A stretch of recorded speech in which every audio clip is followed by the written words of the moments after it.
Hi, my name is Brooke Smith, and this is my social policy presentation for Recommendation 1, the MARAM framework. I would like to start the presentation with an acknowledgement to country. I'd like to acknowledge and pay respect to the Bunurong people, the traditional custodians, and recognise the continuing connection to lands and waters and communities.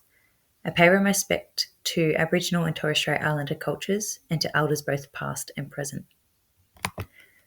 So the way forward is by, in the Royal Commission into Family Violence, 2016, its aim is to improve the current systems and transform how they respond to family violence. Some recommendations are to improve upon existing strategies, where others are new approaches. Some of the recommendations focus on issues that can be resolved in the shorter term, but the medium and longer term will require commitment and time to bring change. So, MARAM framework overview. The MARAM framework is Recommendation 1 of the Royal Commission into Family Violence.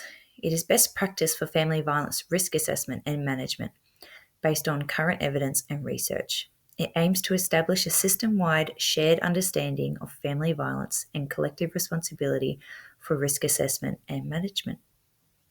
The MARAM framework commenced in law from September 2018 and is the approved family violence risk assessment management framework under the Family Violence Act 2008. So, how will the MARAM bring social justice? Through the coronial inquest into the death of Luke Jeffrey Batty, Judge Gray completed a full review of the family violence perpetrated by Greg Anderson toward Luke and Rosie Batty in the 18 months prior or leading up to Luke's death. Judge Gray found multiple shortcomings within the sector and made 29 recommendations to address the issues. For example, failure to engage Mr. Anderson in the family violence sector and hold him accountable for his actions. He also found that risk assessments were completed individually and not shared among various agencies. They were also not kept up to date. The MARAM was developed to address gaps and aim to prevent family violence, improve early intervention to protect those at risk, support victim survivors and address the impacts of violence, hold perpetrators accountable, develop and refine systemic responses to family violence, better coordinate community and government responses, evaluate and measure the success of strategies, frameworks, policies, programs, and services introduced to put a stop to family violence. The aims will bring social justice to victim survivors by unifying the collaboration and consistent communication among family violence services. This will increase safety and provide greater outcomes by addressing the broad forms and circumstances of family violence experiences for victim survivors. Now, in regards to key terminology, throughout the MARAM, I found this little quote from Coates and Wade, 2007, says, "In democratic societies, political power is linked to the management of information and the power of rhetoric." I guess in short or easier terms, this means that the bigger the power, the more the story is pushed and believed to be the truth. So the main terms I came across in the MARAM were gendered violence, women and children, perpetrator, victim survivor, intersectionality, family violence. The list could have kept going, but this would have gone longer than 15 minutes. So why key terminology is important is it is important to use across family violence and community service sector because it keeps consistency and a common understanding among workers, but the terms also hold a lot of meaning and data behind them. For example, the term violence on its own holds a different meaning than the problem that we're facing and that we're talking about today, which is gendered violence. Due to 1 in 4 women experiencing family violence from an intimate partner, while for men, it is 1 in 14. The perpetrators are overwhelmingly men as well. Another example is using the term intersectionality in the family violence sector. It is important to understand the discrimination and inequalities that accompany each layer and know that each intersection poses its own risks and influences outcomes.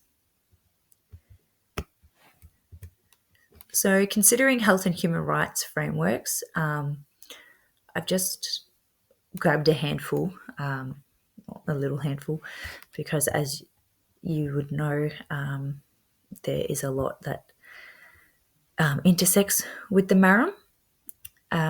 So, considering health and human rights frameworks, some of the health and human rights frameworks that underpin the MARAM are Convention on Elimination of All Forms of Discrimination Against Women. The United Nations Conventions aims to bring focus back to human rights and equality among men and women. The CEDAW, as it's more commonly known, requires governments to put a spotlight on discrimination against women in their countries to ensure full focus on action towards the enhancement of human rights and basic fundamental freedoms, and that they are equal to men. Domestic violence, it is recognised in international law as a violation of human rights. A couple of these human rights are the right to life, liberty and security of person, the right to equality and freedom from discrimination, the right to be free from torture. Another right is the United Nations Declaration of the Rights of Indigenous People, or the UNDRIP. It speaks on the right of Indigenous people to live free from violence, racism and discrimination, the right to self-determination, cultural safety and identity. It also promotes the right for full participation on matters that concern them: health, family, education. In Victoria, we have the Rolling Action Plan to End Family and Sexual Violence 2025 to 2027. This Rolling Action Plan has been across 10 years, so this is just another part of it. It has a strong focus on implementing the plan over the next 3 years and beyond to eliminate family and sexual violence. This includes DOCJA, Safe Our Way. Although it is separate, it works alongside the plan, but by focusing on eliminating family violence in Aboriginal communities. The MARAM is part of the fight toward keeping women and children safe while pursuing equality. Its purpose is to ensure responses to family violence are culturally safe, uphold human rights, are trauma-informed, and to coordinate up-to-date information sharing between agencies. So this brings me to intersectionality. Just another bit of a quote that I liked, so I chucked it in there. The framework should also reflect the needs of the diverse range of family violence victims and perpetrators, among them older people, people with disabilities, and people from Aboriginal Torres Strait Islander, culturally and linguistically diverse, lesbian, gay, bisexual, transgender, and intersex communities.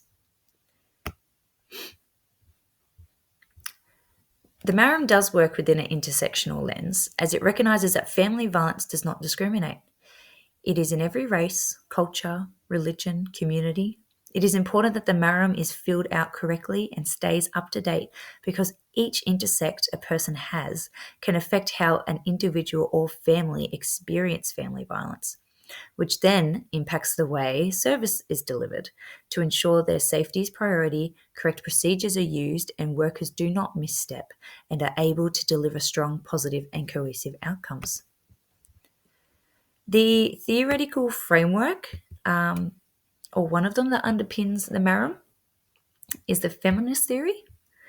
So, what is the feminist theory? Feminist theory aims to highlight the social problems and issues that are experienced by women. It focuses on discrimination, inequalities, power imbalances, objectification, and stereotypes women face. Garcia explains that feminist theory recognizes intersectionality because gender equality cannot be in isolation from other forms of discrimination, race, class, sexuality, geographical location. The MARAM works within the feminist theory as it recognises the prevalence of family violence incidences, experiences, and ongoing effects endured by women and children at the hands of men. Also implementing an intersectional lens, as said above, with the gender inequality, there can also be other layers to disadvantage. This ensures agencies recognise how different intersects women may have shaped service delivery to address risk and safety. So putting theory into practice, getting the MARAM and how it was implemented into workplaces and is currently implemented into workplaces. The MARAM has been implemented into relevant services to effectively identify, assess, and manage family violence risks. Under the Family Violence Protection Act 2008, organisations are to align the framework as a legislative instrument to establish consistent service with a system-wide family violence risk assessment and risk management practice. Organisations and professionals, specialist family violence services, support or intervention services, and universal services, are supported through the changes with the policy and practice advice. An example, the Orange Door. It's an integrated service which employs many family violence practitioners from different agencies such as Anglicare, the Salvation Army, Good Shepherd. It is a requirement for practitioners to have an applied understanding of the MARAM. There are 5 training modules workers can access which are relevant to different roles within organisations. They learn about different responsibilities and practice guides to keep perpetrators in view and promote the safety of victim survivors.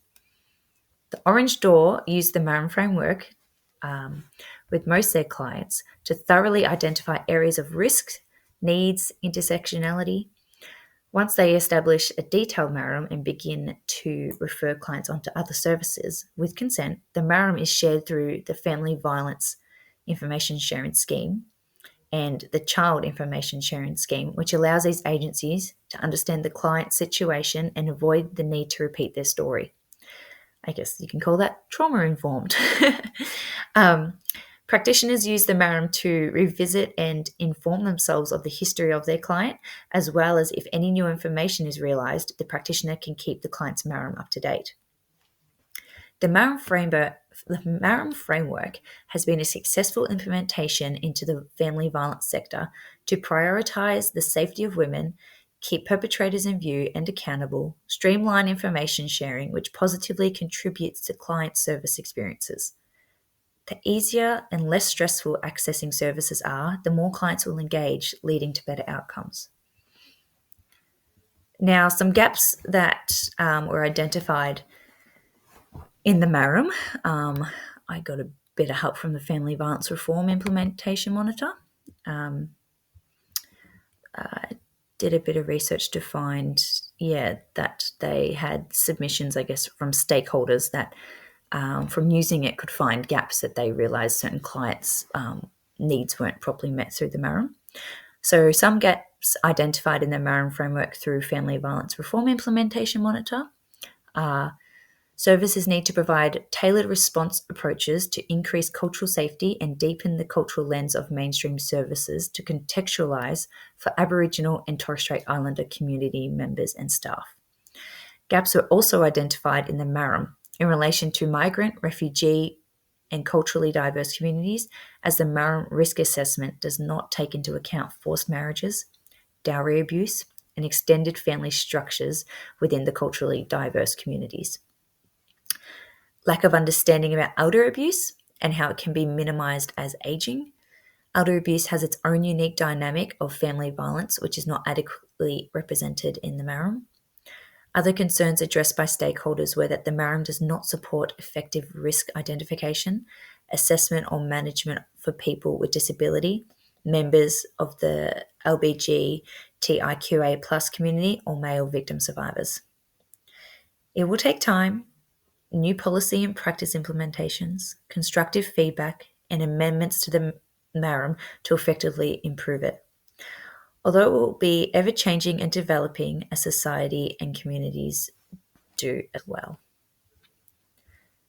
I thought I'd just do a quick little conclusion, which seems to be missing from my presentation, but that's okay. It's all from my heart and mind. So, conclusion is overall, the implementation of the MARAM into family violence and relevant services addresses the risks clients face, keeps perpetrators in view, and allows for effective information sharing to produce greater outcomes. There are gaps to address that will be improved over time. Family violence is not going anywhere soon, but the MARAM is another step toward a brighter future for women and children. Thank you for listening. These are my references.